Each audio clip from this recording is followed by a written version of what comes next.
मेरा नाम डॉक्टर सुवचला है। मैं जीवा फर्टिलिटी सेंटर्स में साइंटिफिक डायरेक्टर हूँ। आपने क्या कभी सीमेन एनालिसिस कराया और उसमें रिपोर्ट दिया गया ग्लोबोजूस्पर्मिया? क्या आप जानते हैं क्या है, क्यों होता है और इसे हम कैसे सोल्यूशन ढूंढ सकते हैं? पहले जानते हैं ये ग्लोबोजूस्पर्मिया है क्या। ग्लोबोजूस्पर्मिया एक बहुत रेयर कंडीशन है जो इनफर्टिलिटी का कारण बन सकता है। जब हम इसके बारे में बात करते हैं, हमें स्पर्म की मॉर्फोलॉजी के बारे में जान लेना चाहिए। जब हम आकार के बारे में बात करते हैं, स्पर्म को एक हेड होता है, एक मिड पीस यानी बीच का भाग और एक टेल होता है। तो जो सर है उसमें सारा डीएनए, जो आपके पिता से जो आपको डीएनए आया वो सारा डीएनए उसमें पैक्ड होता है। उसी सर के ऊपर एक छोटा सा कैप है जिसे हम एक्रोसोम कहते हैं। तो ये सारे भाग होना बहुत जरूरी है कि स्पर्म एग के पास पहुंचे और उसे फर्टिलाइज कर सके। जब वो एग के पास पहुंचता है स्पर्म, तो जो एक्रोसोम मैंने बताया, जो कैप के जैसा कोई छोटा सा भाग जो बताया मैंने, वो एग के साथ इंटरैक्ट करके एक बहुत इंपॉर्टेंट एंजाइम को रिलीज करता है। ये एंजाइम अगर रिलीज ना हो तो जो स्पर्म है वो अंडे के अंदर जा नहीं सकता। तो ये बहुत महत्वपूर्ण बात है। अब ग्लोबोजूस्पर्मिया में होता ऐसा है कि स्पर्म के जो सर के ऊपर का मैंने एक्रोसोम भाग बताया वो होता नहीं है। जो ओवल शेप में, अंडे के शेप में जो हेड होना चाहिए वो एकदम गोल या छोटा होता है, जिसकी वजह से वो अंडे के पास पहुंच के भी उसे फर्टिलाइज नहीं कर सकता।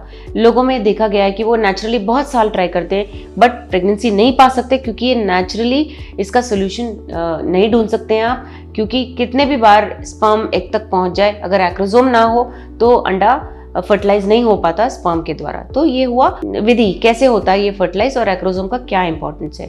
तो ये होता क्यों है? ये एक जेनेटिक फॉल्ट है जिसकी वजह से ये ग्लोबोजूस्पर्मिया होता है। ये एक ऑटोसोमल रिसेसिव डिसऑर्डर है, यानी कि 100% गारंटी नहीं है कि आगे वाले जनरेशन में जरूरी आए। ये DPY19L2 जीन की वजह से होता है। इसको याद करने की जरूरत नहीं है, बट ये जान लीजिए कि एक ऑटोसोमल रिसेसिव है। इसका मतलब आगे के जनरेशंस में पक्का जाएगा करके जरूरी नहीं है। इसका हम अनुमान लगा सकते हैं कि आगे के जनरेशन में जाएगा या नहीं। तो ये हुआ इसके बारे में।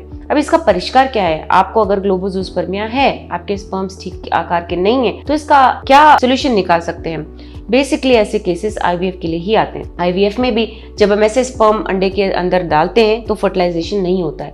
इसे हम एक स्पेशल सोल्यूशन में, यानी कि स्पेशल लिक्विड में डाल के उसे एक्टिवेट करते हैं स्पर्म को, और जब वैसा वाला स्पर्म हम अंडे के अंदर डालते हैं तभी वो उसे फर्टिलाइज कर सकता है। तो ये जान लीजिए कि नेचुरली ये होना मुश्किल है। हाँ, ये जरूर है कि सैंपल में ये देखा जाए कि क्या पूरा सैंपल ग्लोबोजूस्पर्मिया या कुछ स्पर्म ऐसे भी हैं जिसमें एक्रोसोम है, तो उसके ऊपर भी निर्धारित रहता है कि ट्रीटमेंट ऑप्शन कैसा दिया जाए। तो ये सब करने के लिए आपका रिस्पॉन्सिबिलिटी ये है कि आप अच्छे सेंटर में सीमेन एनालिसिस कराएं, जिसके पास अच्छे माइक्रोस्कोप्स हो, जो अच्छे से देख सके कि ये जो पार्ट मैंने बताए, हेड, मिड पीस और टेल, जो पार्ट्स मैंने बताया वो सही से ठीक से है या नहीं, और अगर एक्रोसोम नहीं है तो उसे ठीक से रिपोर्ट कर पाए।